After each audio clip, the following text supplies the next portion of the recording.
2020 a été pour la planète tout entière une année éprouvante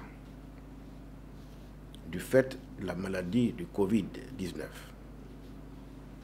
Notre pays, la Côte d'Ivoire, n'y a pas échappé.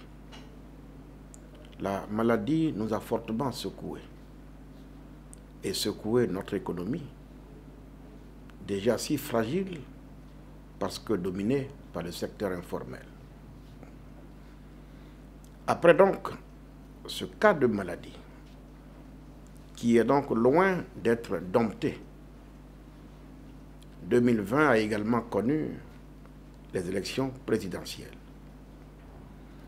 Une élection qui s'est tenue dans un contexte de boycott avec tout son corollaire de mort d'hommes.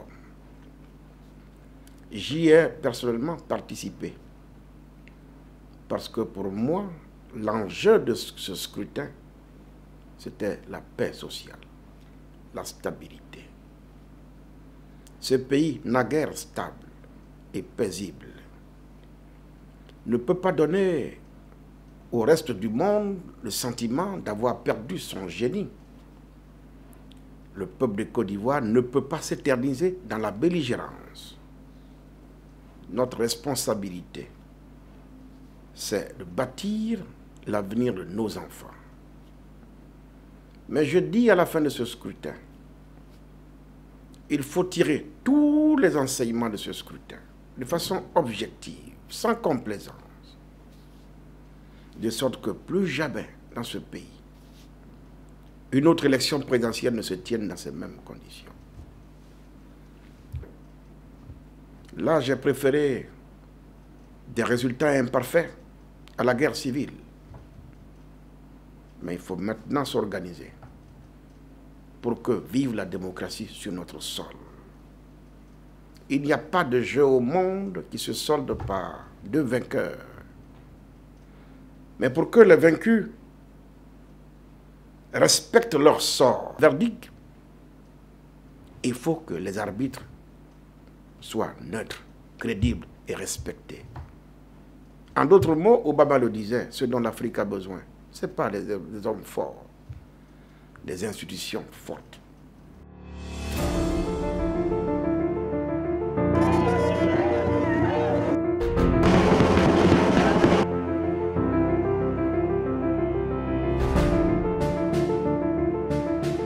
La vaillante population de l'Antigua.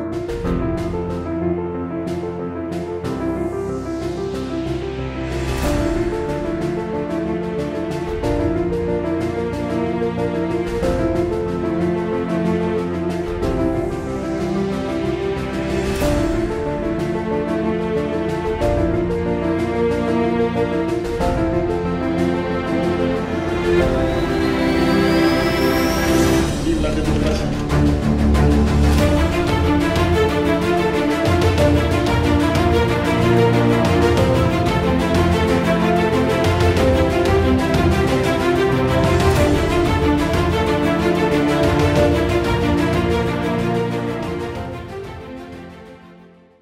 J'espère que 2021 va enfin donner à la Côte d'Ivoire, mon pays, ces institutions aussi fortes que crédibles qui vont réconcilier notre peuple de par sa classe politique. 2020 est derrière nous presque désormais. Il faut souhaiter que 2021 soit l'année de la concorde, l'année qui apporte la paix et la stabilité à notre peuple. 2021 doit être l'année qui nous apporte l'unité nationale. Parce que ceux qui sont à l'extérieur doivent regagner la terre de leurs ancêtres. Un peuple uni, je me plais à le dire, rien ne peut lui résister. Que Laurent Gbagbo retourne enfin dans son pays.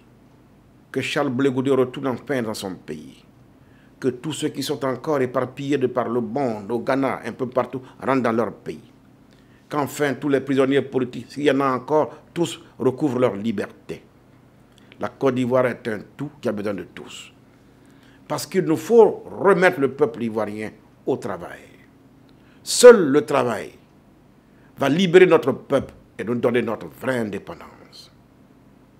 La Côte d'Ivoire, pour ce faire, a besoin de créer des conditions de paix sociale, de paix intérieure.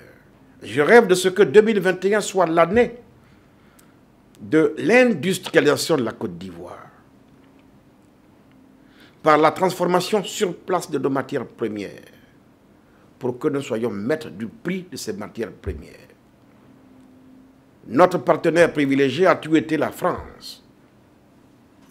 Maintenant, la Côte d'Ivoire, qui ne peut pas vivre en vase clos, a besoin de diversifier ses partenaires.